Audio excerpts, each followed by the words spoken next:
Hello folks, and welcome to the next in the series of my interviews. And today I'm joined by a man most of you will recognise, England coach, centre-sponsored angler, all-round legend I'd like to say, Darran Bickerton.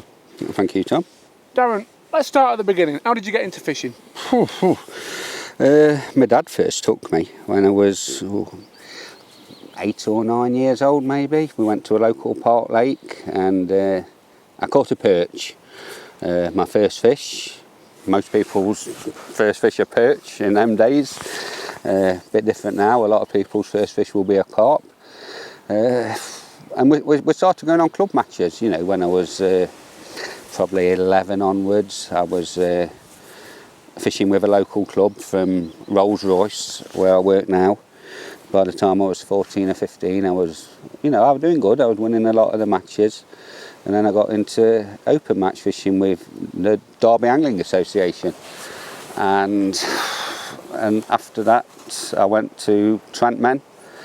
And in 2010, I started with Starlets, and I've been there ever since. I've really enjoyed it, to be honest. I'm sure you do. I mean, let's run through a few of your successes on natural venues, because I mean, there's not many people won more up and down the country, certainly over the time I've been fishing, Darran, you know, the last sort of 10 to 15 years. Yeah, I like the natural venues. I did used to do a lot of carp fishing until maybe 10 years ago, but I do like the natural venues now. I fished the River Soar a lot in the winter leagues, and in the last 4 or 5 years I've always been there. I've won the individual league and been second a few times. And I love going to Evesham. I love the bank holiday weekend and the qualifiers. It's really, really good fishing, good matches, popular matches. You know, I still like fishing abroad as well. We've just been to Holland together. We love that. That's one of my favourite times of the year. And I used to do a lot of canals, but I don't think I fished a canal last year. It's mainly rivers now, and these big canals, I like these big canals, a lot of fish. And lately, the last few years, I've been doing a lot of silverfish fishing on commercials, you know, for roach and skimmers. Really, really popular, and it's really taking off, that is, because it's like you get bites all through the winter. It's not like carp fishing where the fish are shoaled up so much. You know, you still need to draw the right areas, but you can have a good day's fishing from most areas. You know, really popular. Okay, I want to talk a bit more about your team fishing, because that's been a massive part of your angling life. You talked about your move to Trentmen, and you had quite a lot of success with the team. Yeah. We've won Winter League final, the Trent National, and other nationals as well. Actually, I can't remember exactly which one, but we started off in Division 5 and moved up to Division 1 in consecutive years. We've won at least 2 Trent Nationals while I've been with the team. Division 1, but we used to fish under the Nottingham and District Federation of Anglers banner. We've won I think a Division 4 with Trentmen itself. Yeah. That were good days. How much do you feel that you know, your skills as a captain doing that sort of thing, and obviously bringing teams on, led to what's happened latterly? You know, you being obviously selected to help coach the main England team and framed for potentially taking over the full management of the team.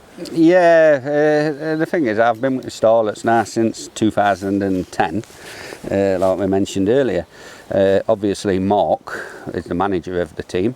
He still is the manager, it's his team, and I've took over as the captain. I select the teams with Mark and do a lot of the work. So it's helped me being under. I've had good guidance and leadership myself, and it's helped me. I've learned a lot. I've learned a lot off Mark, and you know, I've really enjoyed it. And I'm now involved with him with the international coaching setup. I started in 2016 in Carouche with what was the under-23s, and it's the under-25s now. And we won a gold medal. You know, so it was amazing experience. And last year we won the silver medal. but I think we were very unlucky not to win gold last year. And obviously I've been involved with the men's team. First year we went to Belgium and we had a silver medal then. Last year it was in Portugal, and this year it will be at Novi Sad in Serbia. So I'm really looking forward to that. I say I've had a lot of help off Mark. I'm still learning, you know, and I would like to take over when Mark eventually retires. I can't see it being any time soon. We're still quite a successful team. Let me just ask you, because one thing I've always wondered about yourself, and also Mark Downs actually as well, in his young years in particular. You're a brilliantly skilled angler yourself. I watch you fish against the England team members and often beat them. Do you ever wish it was you on the box and not managing them? Yeah, it's a tough one, that. Yeah, I think I was going to say I'm a little bit too old now. I don't think you're ever too old, but now I'm on the coaching side, I can see the younger anglers coming through. Do you know what I mean? And they have to be encouraged. I think maybe if I'd fished for with Mark at Starlet's years before, rather than joining quite late in 2010, I might have had a chance. It is difficult to select a national team with all the skills involved and the trust that you have to place in people as well. It's not easy, you know, and everyone's slightly different in the team, you know, but all their skills combine to make a real good team, and it is difficult to break into that team. It is. You mentioned as well your work with the under 25s, the younger team. There's a lot of, I wouldn't say bad press in terms of negativity, but there's certainly a sense of doom and gloom around the number of young anglers coming through. Do you see that or not? I don't think, you probably don't see as many as you used to. Times have changed. But with the advent of commercials, you do see a lot of anglers on commercials. They don't help me so much for selecting them for the international level, but you do see a lot. There is still quite a lot around. There's quite a few on our circuit, to be honest, you know, and they always have to be encouraged, you know. But like when I was young, there were no PlayStations, internet, and things like that. You went fishing, you know. It was completely different. There's too many things now, too many other things that people can do. Absolutely. You know, and it's readily available and easy. The fishing can be. So, Darran Bickerton, the coach, the manager, I think we know the future's very, very bright. What about Darran Bickerton, the angler? Is there anything left that you want to win or particularly want to achieve? It's a difficult one, that. I've won a lot. I don't think... I was desperate, I don't mind admitting, to win the Dutch festival that we went on last week. You know, and Don was a good friend of mine, and when I first started fishing in Holland, I went with Don, and I've been second 6 times in the festival and 3 times third, and I thought it wasn't going to happen. And Don beat me twice to win the festival when I was second, and now I've finally done it. You know, that's a tick on my bucket list, and I was really excited and proud to do that. It was lovely to see. Even though I was second, it was congratulations. It was nice to see you win. To be fair, the one man I wanted to win, it was you. It was great. The Dutch festival scene, fishing abroad generally, I mean, that's seems to me to have had a little bit of resurgence in popularity to the UK angler over the last few years. A lot of anglers going to Ireland, a lot of anglers going back to Holland. Good thing? Yeah, I think so.